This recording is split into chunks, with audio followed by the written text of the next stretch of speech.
Francis, praise the Lord. मैं विशाल बोल रहा हूँ दिल्ली से। प्रेज द लॉर्ड विशाल, बोलिए। हाँ, मेरा क्वेश्चन ये है कि मैं सुलेमान के बारे में जैसे पढ़ता हूँ, हाँ हाँ। वो बुद्धि में बहुत निपुण था जी और न्याय करने में धर्मी था, जी और परमेश्वर की मतलब पूरी सामर्थ्य थी उसके पास। जी। लेकिन फिर भी बाद में जाके वो अन्य जातियों में विवाह करने लगा। जी। तो मतलब उसकी बुद्धि को क्या हो गया, जबकि वो बहुत दिमागदार इंसान था। हाँ, तो आपका सवाल ये है कि जब सुलेमान इतना बुद्धिमान था, इतना सब कुछ ज्ञान था उसके पास, तो वो ऐसे क्यों चला गया है, राइट? वो मतलब इतना दिमागदार आदमी था। परमेश्वर ने जब उससे स्वप्न में बातें की तो उसने उससे सिर्फ बुद्धि की कि मैं अपनी प्रजा के लिए अच्छा कर सकूं, मेरे को ऐसा दिमाग देना। लेकिन बाद में हम जब पढ़ते हैं तो सुलेमान जो है अन्य जातियों में विवाह करने लगा जाके, और उसने ऊंचे स्थानों पे जाके पूजा पाठ भी करवाए। तो ये अच्छा, उसको एकदम से बाद में क्या हो गया, जबकि परमेश्वर ने उसे इतनी सारी चीजें ब्लेसिंग्स में दी थी। तो मेरा ये क्वेश्चन है।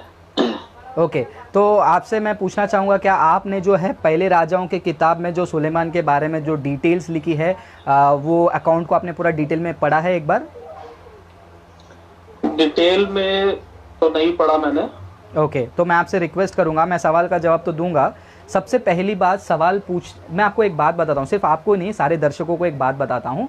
सवाल कब पूछा जाता है, मैं आपको एक पहले पॉइंट क्लियर कर लेता हूँ। सवाल तब पूछा जाता है जब हम किसी चीज़ को स्टडी करते हैं और स्टडी करने के बाद भी वो सवाल का जवाब हमको नहीं मिलता है, तो जब पूछा जाता है। अगर मैं पहला राजाओं का किताब में जो डिटेल में सुलेमान के बारे में लिखा है, अगर उसको मैं पढ़ूंगा नहीं, उसको पढ़े बिना अगर उसका मैं जवाब जानना चाहूँगा, ये एक प्रकार का हमारा कमज़ोरी भी है। तो जिस प्रकार सुलेमान के जीवन में वो गिर गया था, उसको लग रहा था कि उसके पास ज्ञान है, वो सारे चीज़ों को कर लेगा, लेकिन उसका विजडम के अनुसार वो परमेश्वर के मर्जी पे चल नहीं पाया, क्योंकि उसके लिए जो है उसका मार्गदर्शक परमेश्वर नहीं, उसका विजडम बन गया है। वो अपने मन मर्जी के हिसाब से चलने लग गया है, जो उसको आंखों में पसंद आया वो उसको फॉलो करने लग गया है। जैसे हम पहले राजाओं के किताब में 11वां अध्याय में देखते हैं, वो क्या करने लगा है, वो इंटर मैरिज करने लग गया है, यानी कि दूसरे प्रजा के लोगों के साथ शादी करने लगा है।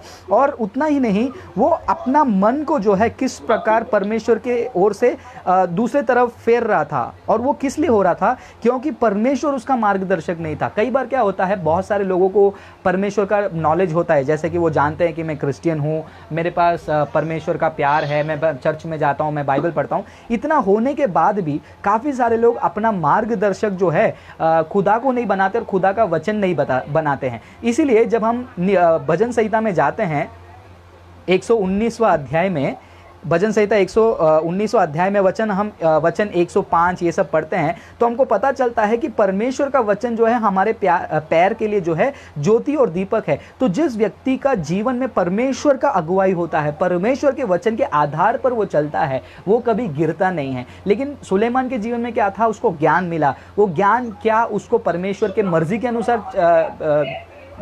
अनुसार चलने के लिए मदद कर रहा था? बिल्कुल नहीं, क्योंकि वो अपने मनमानी में चल रहा था, अपने मर्जी से चल रहा था, जो कि बहुत सारे क्रिश्चियंस आज भी अपने मनमानी के अनुसार चल रहे हैं। और उनको लगता है कि मैं चर्च जाता हूँ, बाइबल पढ़ता हूँ, मैं गीत गाता हूँ, मैं उपवास करता हूँ, तो उपवास करके बाइबल पढ़ के चर्च जाने से कोई व्यक्ति को उद्धार नहीं होगा, वो भी गिर सकता है जिस प्रकार सुलेमान गिर गया इतना ज्ञान होने के बाद। तो एक इंसान ज्ञान बुद्धि से नहीं बल्कि परमेश्वर के वचनों पे चलने से ही क्या करेगा, उसका जीवन बचे रहेगा, उसका जीवन जो है गिरेगा नहीं। तो ये जो है सुलेमान का गिरने का कारण था। और डिटेल में स्टडी करने के लिए मैं आपको कहूँगा, पहले राजाओं के किताब तीसरा अध्याय से लेकर आप पूरा पढ़िए, 11 अध्याय तक, पूरा एंड तक पढ़िए, तो आपको आइडिया मिल जाएगा कि क्यों सुलेमान अपने मर्जी के अनुसार चल रहा था। लेकिन उसके पहले मैं आपको एक और चीज़ सजेस्ट करना चाहूँगा, और मेरा वो सजेशन ये है कि कृपा करके जब भी आप कोई भी टॉपिक को लेकर कंफ्यूज हैं, उस अध्याय को पढ़ लीजिए। अगर उस अध्याय को पढ़ने के बाद उसका जवाब नहीं मिला तो आप कॉल करके जो है मदद मांग सकते हैं। नहीं तो क्या होगा, आप ऐसे ही जो है इनकम्प्लीट वे में चले जाएंगे, और जिस प्रकार सुलेमान का ज़िंदगी हो गया हमारा भी हो जाएगा। क्योंकि परमेश्वर का लिखित वचन को हम डिटेल में जानने को छोड़कर मेरे जैसे लोग जो यूट्यूब में वीडियो बनाते हैं, मेरे राय के ऊपर आपका ज़िंदगी चला जाएगा, जो भी डेंजरस है।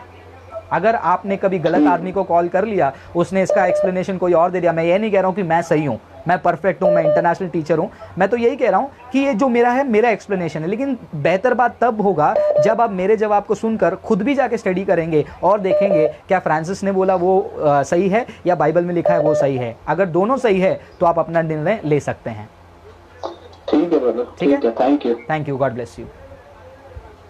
सो मेरे प्रिय भाई बहनों, आप सभी से भी मेरी यही रिक्वेस्ट है कि जब भी आपको कोई भी सवाल पूछना होता है, कृपा करके सवाल पूछने से पहले आप अपने आप से ये सवाल पूछिए, क्या मैंने उस टॉपिक को लेकर स्टडी की है, क्या उस टॉपिक को लेकर मैंने बैकग्राउंड ऊपर नीचे का वचन जो मैंने पढ़ाई किया है। अगर मैंने पढ़ाई नहीं किया है तो फिर हम सवाल पूछ कर जो है अपने आप को कमज़ोर बना दे रहे हैं और किसी के ऊपर डिपेंडेंट बना दे रहे हैं। तो कुछ वचनों को मैं रेकमेंड करूंगा सुलेमान के जीवन से, सुलेमान गिरने का कारण क्या है और आप कैसे रह सकते हो, उसके कुछ वचन मैं रेकमेंड करूंगा और आशा करता हूं ये वचनों को आप रीड करेंगे। दूसरा कुरिन्थियों की किताब 13 अध्याय 5वां वचन, इसको पढ़ लीजिए। वहां पर क्या लिखा है कि तुम अपने आप को एग्जामिन करो, अपने आप को जांचो। सुलेमान ने ये गलती की, सुलेमान अपने आप को जांच नहीं रहा था, उसको लग रहा था कि मैं निपुण हो गया हूं, मेरा मार्ग थिंकिंग सब सही है। इसीलिए हम पहला तीमुथी की किताब 6 अध्याय 10वां वचन में देखते हैं कि जो पैसे का जो लोभ है वो किस प्रकार लोगों को विश्वास से दूर लेके जाता है। इतना ही नहीं, आप पहला तीमुथी पहला अध्याय वचन 5 से लेकर 7,